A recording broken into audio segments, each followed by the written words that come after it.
read the position paper, but for the benefit of the people who did not see or who did not see this position paper, tell us what the business groups have discussed and what you're proposing to Senate. You know, there's a misconception that the employers are not interested in the welfare of laborers. Alam nyo, para sa akin, mas importante yung salary increases based on productivity. Importante po sa amin, yung mga laborers namin will be able to earn enough to sustain their family, to sustain their livelihood. Ito po ay mahalaga po sa amin. Dahil naniniwala kami, I believe that a happy labor will produce a lot more than this hardened laborer. So it's very important for us to promote the right wages for our laborers based on productivity. Right now, currently, I'm not saying that we are not producing enough.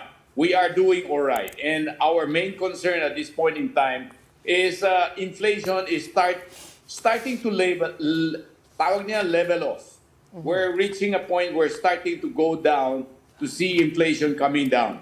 And at this point in time, if you immediately raise 100 peso on top of our minimum wage, that's exactly more than 15 to 16%, which is really, really dangerous at this point. Dahil po yung interest rates natin mataas pa rin, dahil yung cost of raw materials mataas pa rin, and there are many other factors that will give us or give the manufacturers all the reasons to increase their prices. At this point, medyo hirap pa yung mga manufacturers. So we want them to maintain at this point, maybe in the next couple of months, we can see better development and it's about time to raise wages. And at that time, let's leave it to tripartite, where labor is represented, where management is represented, and the government is represented to raise prices in the right way, in the right environment for us, para hindi ma-apekto yung majority, which is about 90%, which is micro and middle income companies. At this point, medyo delikado. Yan ang position namin. So why raise?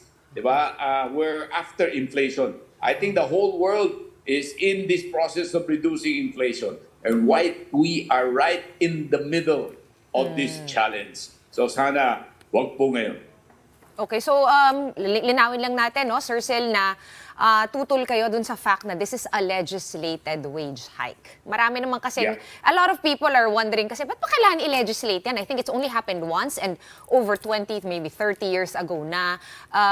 You're just favoring, kumbaga, a more equal kind of a conversation, a more open and inclusive conversation, yeah? Yeah, exactly. The point is, we have to find balance between the labor, between management, and between the government economic leaders. Alam nila kung ano dapat wages needed for us to move forward.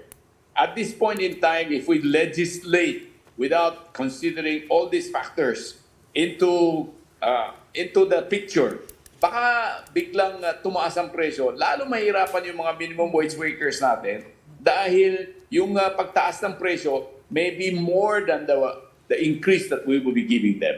So ito'y aya namin. We want to maintain as much as possible the current trend of moving down first our inflation, and then to reach a point where we think this is the right time to increase wages, then we move forward.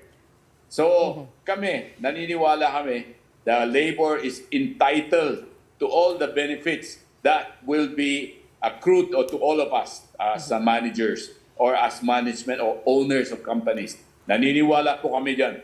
But not at the expense of inflation whereby sila din mahihirapan.